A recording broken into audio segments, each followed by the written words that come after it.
Good afternoon, everyone, and thank you for joining us for today's webinar on the importance of succession planning with Tom Waring. Tom has spent nearly 4 decades working with business owners, helping them navigate the complex decisions that come with planning for the future of their business. As the founder of Waring Financial Group, which, following Tom's vision, transformed into Node Advisors, Tom has not only guided others through succession planning, but has also experienced it firsthand. Today, he'll be sharing insights, lessons, and practical considerations for business owners thinking about what comes next. If you have any questions throughout the presentation, you can please feel free to write them in the chat as I'll be monitoring throughout. We'll either answer them throughout the presentation or save through to the end. So without further ado, I'll turn it over to Tom. Heather, thank you, and good afternoon, everyone. We are going to be talking about an important topic today, those of you that are in business, and that is thinking about succession. It is not, as it says here on the slide, it's not about numbers and timelines. Part of that is, yes, but really succession plan is about thoughtful decisions that impact your business, your family, and the legacy you've worked hard to create. Wouldn't you know that was my mother calling? Final Test of Greatness is a book that I got exposed to 2 authors, Stephen McClure and Craig Aronoff. I love the title of the book. It was in print in 2003. It is still available. I checked on it before this presentation. But I love the phrase, the final test of greatness. For those of you listening in, if you're in the senior generation, this stuck to me that, yeah, this is that final test of your greatness in your business, is your ability, if you desire, to pass the baton. What we're going to talk about today, I'm going to touch on briefly, is, what is a successful succession? I'm not going to frame that for you. You'll frame it for yourself. I'll give you some ideas of what that might look like. How soon should an owner begin succession planning? I've been asked that a lot over 40 years. We'll touch on that a bit. Values and vision and the importance of them. Holding people capable and effective integrity-based conversations. I'll give you a tool. And I'd be more than glad to share this with you if you do request it from Heather as well, a copy of that. A tool that you can use to have integrity-based conversations. Finding great people who share your values and vision. They may not line up exactly, but they will line up and they'll be willing to support them. Once you have found those individuals, trying to get out of their way. I've heard it over and over, hire great people, hire smart people, and get out of the way. I, through my observations, have seen that is a challenge sometimes for some. Relevance, beyond the title CEO, CFO, owner, partner of ABC company, your company. That is a hurdle. We'll talk about that. And the importance of collaboration amongst professionals. I'll share some observations. I'll share some costs of what happens when professionals are not working collaboratively, and encourage you to think about, should you be taking this journey, to make sure that they are, and maybe a way to do that. If any of you have been paying or doing any reading on succession planning law, you probably have come along the name John Ward. John, in 1987, did a seminal study, was the first one done, studying for some time what he talked about as succession, the ability to pass a business. And generally those were family businesses or closely held businesses. You probably are all familiar with or have heard the odds that are 30% of businesses passed successfully from first generation to the next generation, 13% survive the third, and then beyond that, only 3%. Doesn't sound like great odds.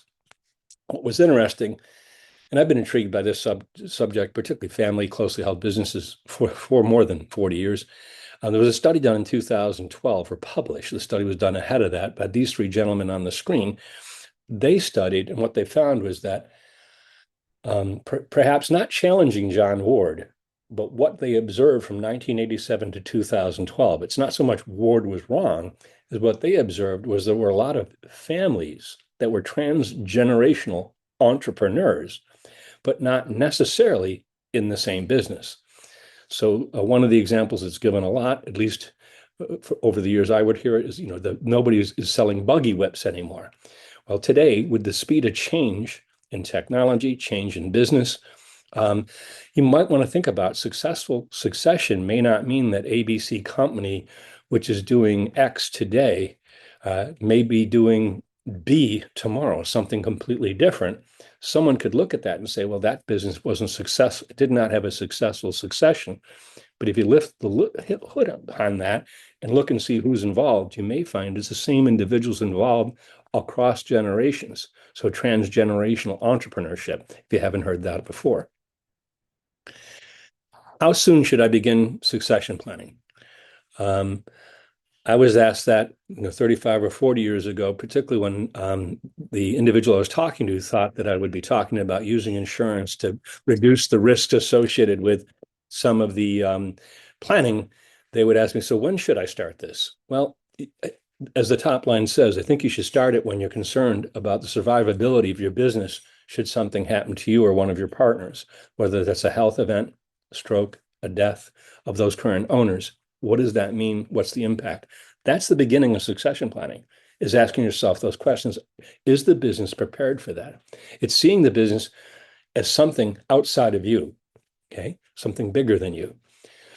I had a lot of individuals say to me, I'm not planning on dying. Well, I think most of you that are tuned in know you really don't need to that's one area you don't need to plan for, but you should plan around the fact that you can't actually determine that.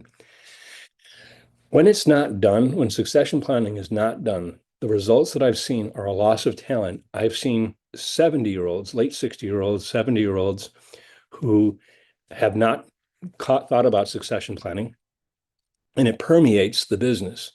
And they start losing their key employees who are in their 40s or 30s or even 50s because they have a longer runway than the individual who's not doing their planning.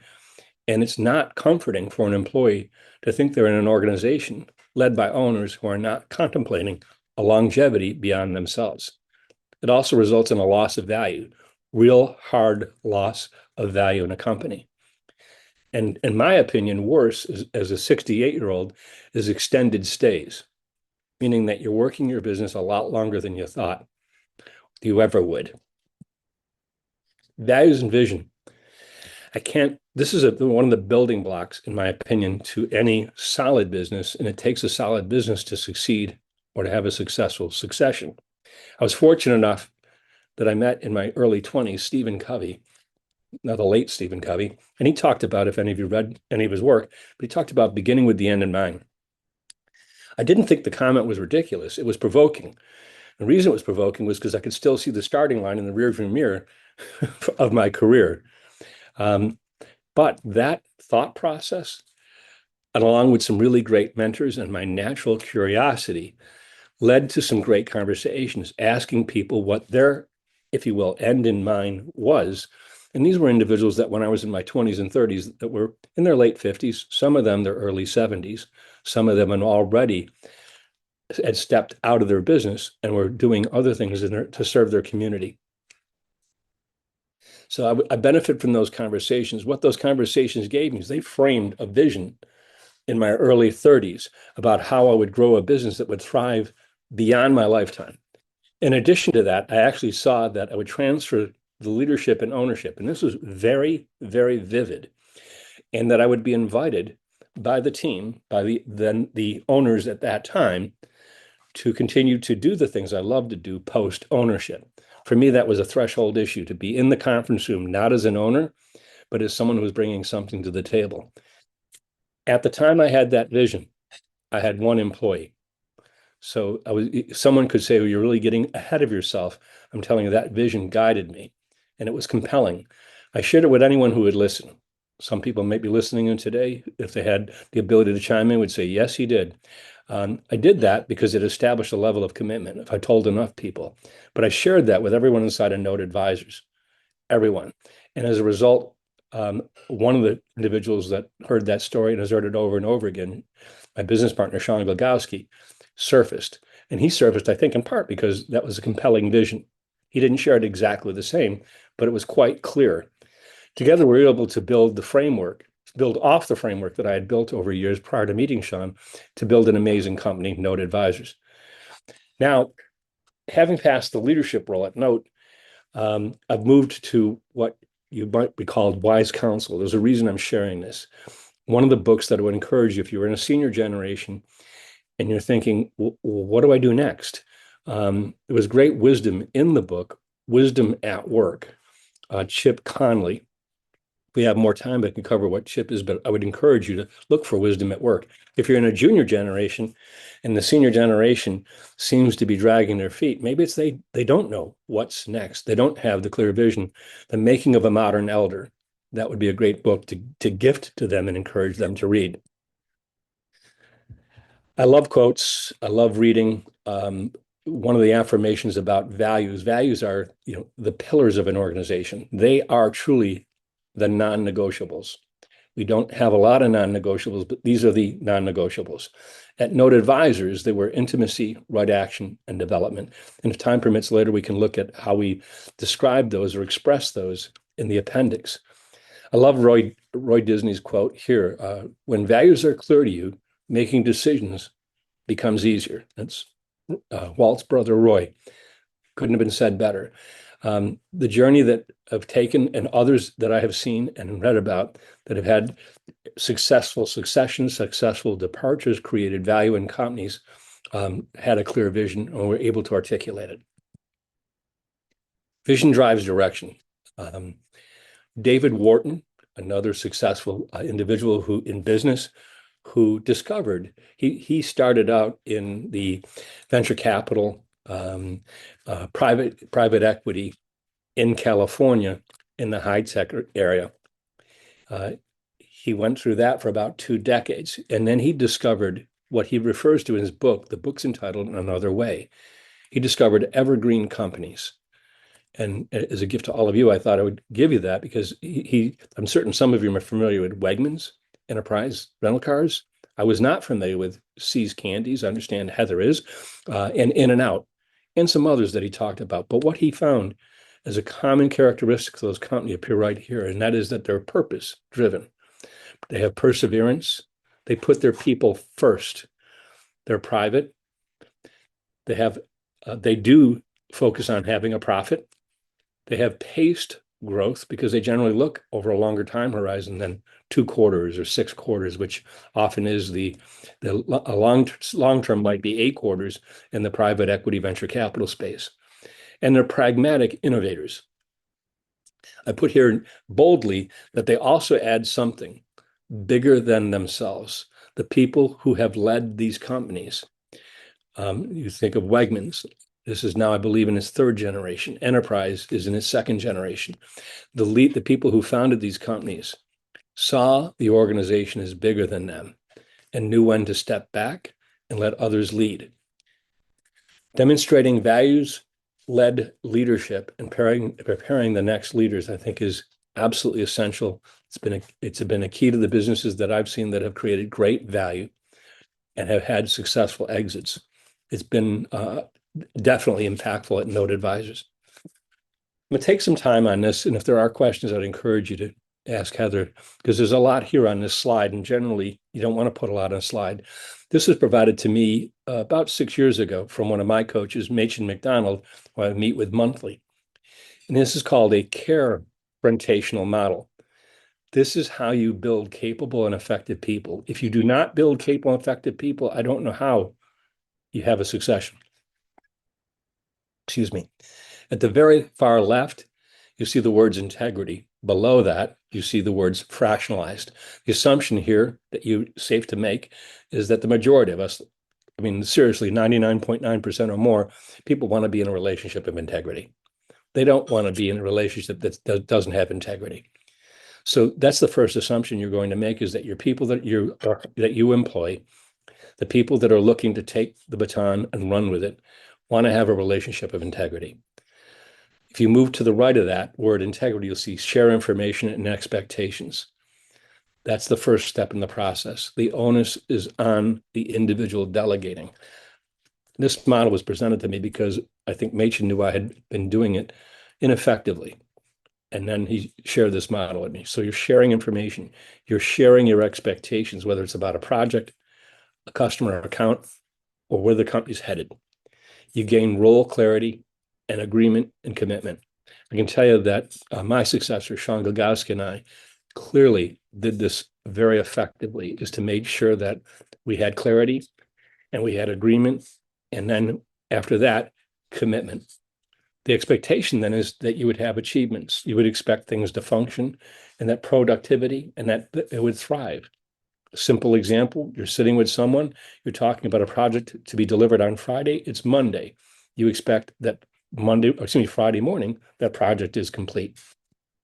Let's say the project isn't complete or not complete in the manner in which you thought you had agreed. And I express the word you thought you had agreed. There's a pinch that will reference that as a pinch. All too often, unfortunately, what happens is we continue to move to the right, either because, well, I didn't want to hurt my son's feelings, or it is my daughter, if you're working in a family business, or geez, Sean might have had something going, who knows? So we endure the dysfunction and the disruption. Inevitably, this will lead to anxiety, resentment, anger, and hostility. Now we have a crunch. Let's move back up to pinch. At the pinch part, particularly if your key people, these are the people that are likely, if you have a succession, you're blessed enough to already have the potential successors in place. These are the key people that want to be working with you and have an integrity-based relationship. At the pinch, unemotionally, would be the preferred way to do it, is to suggest that you need to go back and have a planned accountability conversation. You don't have to call it that, okay? But it's time to sit down. Hey, look, let's go back to share information and expectations. What happened? I'll give you some questions in the next slide that you could ask to carry out effectively that confrontational model. If you're down in the crunch, you're already down into the fractionalized area. You can see that to the far left on the slide. Your relationship is fractionalized. How is it fractionalized? Anxiety, resentment, anger, hostility. Maybe people are trying to avoid you. Oh, here comes Tom. Let's step into the other room and make sure he doesn't see us. That is going to be very difficult to turn to sharing information and expectations. But all too often in business, that's where we try to recover. The key employee that's thinking of leaving, okay? Your child who isn't showing up for family gatherings because of something that happened inside of the family business. That's a big, big crunch. If you're with me on this, and you really say, well, how do you? I'm not attempting to script you, but I've used these questions. And the sequence is somewhat important here, is to be able to return to how do I have that accountability conversation? How do I have it as holding them capable? Okay. Well, you would start with something as simple as the first one. What was the agreement that we had? And ask them, giving some pause after you ask the question. Did you keep the agreement? Okay, remember, we're not trying to get in their face. We want to keep this at the pinch level, not the crunch level. What did you choose to do instead? In fact, that's a good one to ask yourself. If you're working down in the crunch area, what did you do instead of addressing the pinch? Tough pill to swallow sometimes. What was the impact on you? We're sitting down with the person who didn't give us the productivity that we thought we were going to get, didn't give us what we thought we agreed to. I'm not sitting there telling them what it did to me. I'm asking them, what was the impact on you? And if you believe, which I hope you do, that most people want to have an integrity-based relationship, and you give them the time to ponder that question, they will, you'd be surprised, address that and how it impacted them. Then ask them, how did it impact others? If they're on a team with other individuals, it had an impact on others, and they'll talk to you about that. What belief about yourself, I'll come back to that. What drove your choice or action? Okay. Christine in our firm talks about that beliefs drive attitudes. Attitude drives behavior. Behavior drives results. All too often, we look at the behavior and we try to address that. And we might get temporary different results, but when we actually back up slowly and ask someone to think about the beliefs, Machen has reported to me that some of the individuals he worked with who have maybe manufacturing firms or others would say, you might have an employee just believes, really, Tom, what I do around here, I didn't think it really mattered that much. It wasn't that important. So now you can, with that, you can help work with that person on their beliefs and reshape some of their attitudes. That on its own will shape the behavior that you're looking for and will get you different results that will be accretive to your organization, build value, and be a strong platform to build a succession on, however you define that succession. What do you want to do to get back into integrity? Let them answer that. Or do you want to get back into integrity? I'm sorry. And then if you have a specific, if it's Friday and it's 8 o'clock and we don't have this, hey, look, I can get a hold of the client, but are you willing to stay late this evening and come in tomorrow so that we can deliver that to the client Monday morning at 8 o'clock? Again, individuals with an integrity-based relationship typically are going to grab that and say, yes, I'll take care of that action that you're requesting of me. And the last one, and very important, really important, looking straight in the eyes, can I count on you? Probably not a conversation we want to have on a regular basis, this planned accountability conversation.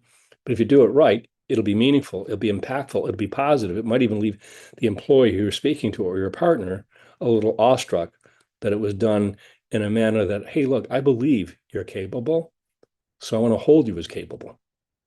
I could spend more time on this if there's questions that come up, but I will tell you, this has been extremely impactful in a positive way in building teams, building strong teams and organizations that start to hold them, all of themselves, very capable. So the next one, we found some really great people. We're holding them capable. Now, how do we get out of their way? Not how do we get the great people who share up, so their values and vision there's a book written by Patrick Lencioni, The Ideal Team Player. In that, he talks about 3 characteristics that he's found make great team members, or the ideal team member. One is that the individual is humble. Next one is that they're hungry. And the third one, that they're smart. And I know you can read the slide. I like in particular, the smart isn't just intellectually smart, it's emotional intelligence. That's one that I didn't always work on very well, wasn't aware of. I had an employee, past employee, maybe 25 or 30 years ago, reminded me or told me for the first time, so much sheepishly, but directly, Tom, when you enter the office, you change the entire weather inside this office based on how you come in. And I wasn't very smart on the weather I was bringing into the office. She didn't say that, but I was able to figure that out. So the question I would ask you, particularly if you're the one looking to build a succession plan, are you an ideal team player? Are you an ideal team player? So let's look in the mirror first. When we start to look for ideal team members, are you yourself an ideal team player? Go back and ask you, are you humble? Are you hungry? And most importantly, are you smart? Some of the best things I did, I jumped forward here a few minutes ago mentally, was getting out of the way. Some of the best things I did for Note Advisors, our team in 2025, were the phone calls I didn't make to Sean, Lori, or some of the other members of the firm, the emails that I resisted and didn't send, the credit I didn't require. Now, it would be lying to say that it is not natural that when you're reading something about the firm that you've co-founded and your name is omitted, to get a little, ooh. But you know what? There's a great reward in terms of the value of your organization if perhaps you can let that happen, let others people take credit. And then the light shown on others, stepping back from that, getting out of their way, not making those. So this is a big one. Is this will a lot of times in the business consulting, the question will come up: will the bride or the groom show up for the wedding? Meaning, will they be there for the closing of the business? Particularly if the succession is to sell the business to a third party or to a family member. Will the bride or the groom show up? A lot is based on, are they going to be able to answer when they're no longer the CEO or CFO or partner in a business? What do you do? This one gives me pause. I remember 7 or 8 years ago being at an event I think it was a charitable golf event, and someone introduced themselves and said, I used to be the CEO of XYZ. And some of the individuals sitting around the table, knew who this individual was. And I asked, I said, so how long, when did Bob retire or sell his company? Oh, it was 9 years ago. And it just hit me as, wow, 9 years after that business, he is still introducing himself as the former CEO or CFO. You might be quite happy with that. I don't know the individual, don't know his circumstance, but it hit me. But I hope I can find some meaning, some relevance, well beyond being one of the founders or a principal of our firm. Doing a little research, I love to read. This is not new, folks. Seneca, those dates are correct. 4 BC to 55 AD was Seneca's life. Seneca wrote at some length. Some of you may have, if you're a fan of the Stoics, you may have read some of Seneca's works. He did a lot of reflections. He reflected on relevance. And I don't change the context. It's man's, I would say in 2026, man or woman's relevance and the need for relevance. When he offered the following, that retirement from public life was theoretically honorable, but in practice, it looked like irrelevance. And I would add, with the intensity that's entirely recognizable today. All we need to do is look around our country nationally and see the number of people who are struggling to let go well into their 70s or 80s. So a key element to preparing yourself, if you're the senior generation, is, can you find some relevance beyond? Now, again, we talked earlier about the modern elder and wisdom at work, Chip Conley. That would be a great resource for you to take a look at to start to address some of those questions. Chip was very effective in doing that for himself, but he was asking himself that question in his late 50s after he sold his hotel chains.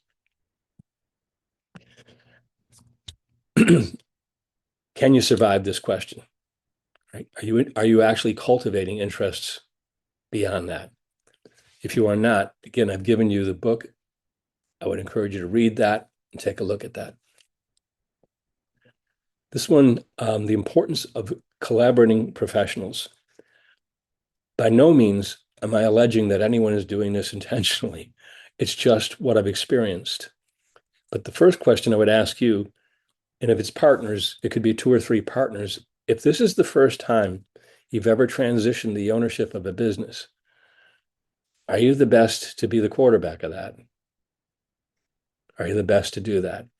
If you remember Butch Cassidy and Sundance Kid, I think it was Sundance Kid, Butch Cassidy, every time he did something, how many times have you done this?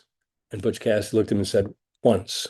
That's the answer for most individuals who are transitioning their firm, whether it's a sale to a third party, sale or transfer amongst family members. So probably, if you're honest to yourself and looking yourself in the mirror, you're probably not the best quarterback. Here's a mistake that happens, is that many professionals will place the client, knowingly or unknowingly, I think often unknowingly, as the coordinator. And this is a mistake. And how that happens is it's the client who's thinking about addressing a succession plan or a sale of his business or her business, may be sitting with their CPA and the conversation starts. And it may be the client who actually places themselves in the center, because maybe a month or 2 later, that same client, that same individual, that business owner is talking to their attorney. And the attorney didn't know what the conversation was with the accountant. And let's just assume the client is not a CPA. That's not their practice. They're trying to communicate to the attorney what they remember the accountant told them, and then pepper in a few friends that have maybe either considering selling their business or have sold their business, and that gets thrown in the mix and just gets stirred up. And the business owner is trying to process that and trying to do that coordination.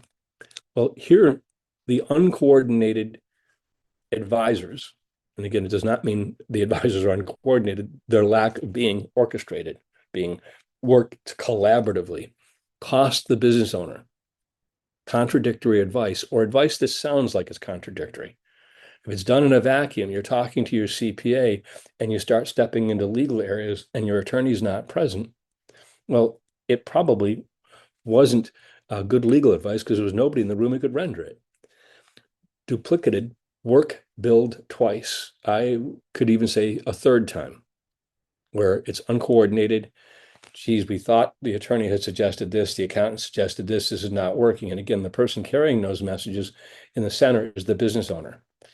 If you would think about it as entering foreign countries with the inability to speak the language, so the client speaks one language, the attorney speaks another, the CPA speaks another. If you look at it that way, we would never try to do that. But this happens more frequently, which is why it's here. The owner misuses their time. If any of you have known anyone who's attempted to transition their business, again, whether to a family, sale to a third party, private equity, venture capital, it's hard, particularly in a small community, to have that not get out there. One way to have it get out there is have an owner that's distracted, being the coordinator of this transition and not available to the key customers of the business, or not being available to the key employees, whoever it is that they would be making themselves available to on a typical day, working from their unique ability. So misuse of time, misaligned timeframes.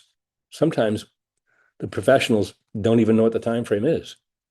They're working at something that the individual has brought to them. Deals killed at the finish line. If it's family, and I've worked through over the years a lot of family businesses. By family, I could be, one recently was two cousins working together.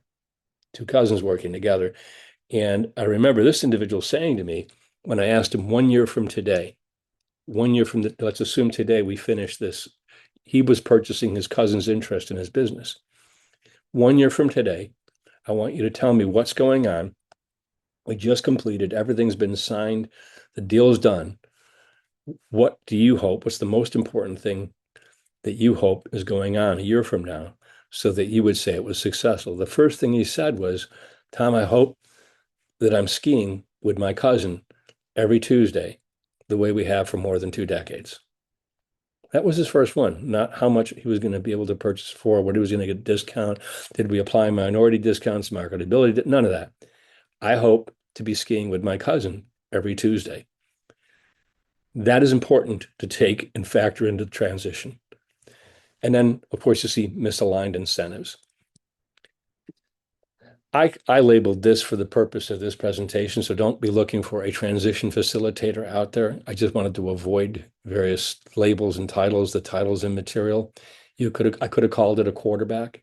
Some people, though, in senior generations, maybe don't want to yield what they perceive to be the quarterback of their company, so call it a transition facilitator. This is a person who puts themselves in the center. Some of that work would be asking that question a year from now, 2 years from now. You're looking back at your succession plan, right? And you're telling your friend or telling me what's happened over that 2 years so that you feel that you're in a great place, very accomplished, very successful. You hit it out of the park with your succession plan. Reducing that to writing, getting that to all the professionals involved. Yeah, do we do things like evaluations? Do we need to? Yes, we're going to be those negotiations. There's going to be legal documents that need to be drafted and precautions, and the bank's going to require some of that as well, so that the ongoing entity is lendable. All of that tactic and technical stuff is very important. But if that's all done correctly, and those two cousins aren't skiing together anymore, or let's take it another level, the children who have purchased the business, okay, are no longer showing up or no longer extending invitations to their mom and dad or mother and father-in-law, and you're not seeing grandkids. Gut-wrenching. If that's occurring, it's not a successful succession. Priorities help frame the map, okay, and inform what the professionals need to be doing. All work is checked against those priorities. If you got a barometer that says, how are we doing on the relationship issue? You want to keep an eye on that. Timeliness is managed. That's an easy one because we're now coordinated. Business owners keep to the unique work. I reflected on that a moment ago, keeping them, because you know what? Sometimes deals don't go through for whatever reason. And you don't really want to have taken your eye off the unique aspects of your business for 6 or 9 or 10 months, thinking you have the business sold, and having your competition knowing that by reading the tea leaves that something's going on, it's not normal. And all of a sudden you're going back to try to rebuild value in your business. You're probably worth a lot more to your family, to yourself, and to your business working with your own unique abilities. Success is defined by the alignment with the vision, that 1 year, 2 year, 3 year, and the preservation of relationships without question. Those are the ones that I've seen where I've met with the individuals I've served 2 or 3 years later. And that's the table stake, is the relationships are still intact. Thank you. Because they know too many stories where they are not. I was with an individual about a week ago here in Florida who the relationships are damaged in a family that he would give $5 million or more if it could be restored. Folks, it can't. It can't. So any of you as advisors, if you're listening in, I will tell you I can't imagine any of us facing someone a year or 2 years later and thinking that the way in which we went at a successful succession led to unsuccessful relationships. If you've been around or seen any of our marketing materials or seen Note Advisors at all, one of the words that guides me and has for 4 or 5 years, and I'm putting it here because it could be helpful to you if you want one word to be able to think about and hold in your mind as you're moving through life or as moving through succession, moving through a transfer of ownership. I discovered this 5 or 6 years ago. It's a Greek word. You can see the definition here, right? Happiness, welfare, including human flourishing, prosperity, and blessedness. And I would thank Patty and our firm for defining the flourishing, developing rapidly and successfully. Well, when I saw that, and I was in the midst of the if you will, coming towards the end of a phase of my vision where I would be giving up leadership and ownership of an organization, would be seeing that organization developing rapidly, successfully, and of course, thriving, right? Thriving is what we want a successful succession. That's what we want the business to be doing, is thriving, particularly if, folks, that part of your succession plan, you're holding the finances or in some way backing up the bank's finances. Yeah, that business should be thriving. So, Heather, I'd be glad to open it up for questions. I do have in the appendix here some definition or explanation around our values. I'd be glad to do that. But Heather, I haven't heard from you. I don't know. Do we have any questions at all? No questions right now. If anyone wants to ask a question, I can unmute you, or you can ask it in the Q&A section and I can read them. But Tom, that was great. Thank you. You can go through the appendix if you'd like. For those of you, you may be intrigued, like, what do we mean when we express these core values of intimacy? Well, and these are on the wall in our office, living alongside of our clients and the expressions. And I would recognize Eric Eustace from Of the Sea in Buffalo, New York, for some of the work he did. We hired him to help us with branding, but taking us through really making our external story, what we were saying to the world, being internalized. So when people maybe read something, they actually felt it when they came into our firm or interacted with our people. And folks, this is a part of a succession plan, is having that type of incredible team. So living alongside our clients, the way we'd express that was listening, close relationships, collaboration, and honest conversations. Our second value expression is right action. What we mean by right action when we say that is rolling up our sleeves and getting busy. There was a gentleman, Dan Sullivan, Dan's still alive, out of Toronto, Canada. He taught me 4 things. He said, show up on time, do what you say you're going to do, finish what you start, and say please and thank you. Those are also great expressions, right, for right action. Responsiveness, responsibility, follow through, and resilience. And the last one, development. That might have been more obvious to most of you, is always learning, growing, and becoming. So it's education, involvement in our community, and wisdom. And by that, it's a key learned one, is that experience will lead the way. oftentimes, whether experience is, you want to throw the word good on it or bad, it was an experience. What did we learn from that experience? What opportunity did that experience give us from a learning standpoint? Whether that's someone departing your firm, a new client joining the firm, a client leaving the firm. What experiences can I bring, hopefully, that I'm bringing to all of you today through this presentation that I've learned over 40 years about this particular topic, succession, and how to prepare an organization to actually be able to live a vision like I have since my early 30s of seeing a company that I would help nurture, be able to lead, step away from leadership, step away from ownership. And you can count this as Heather inviting me to, if you will, continue to play in the sandbox known as Node Advisors, and that helps with some of the relevance. So Heather, that's what I have for all of you. I know we're wrapping up a bit early, but I'd be more than glad to answer anyone's questions. I think Heather, you'll be more than glad to provide these materials to anyone who would request them. Am I correct? Yes, following the webinar, I will email you the recorded presentation. Please feel free to pass it along to anyone you know who could benefit from this. In addition, I will send out Tom's Calendly link if you would like to meet with him. He's always open to discussing anything that you would like, even beyond succession planning.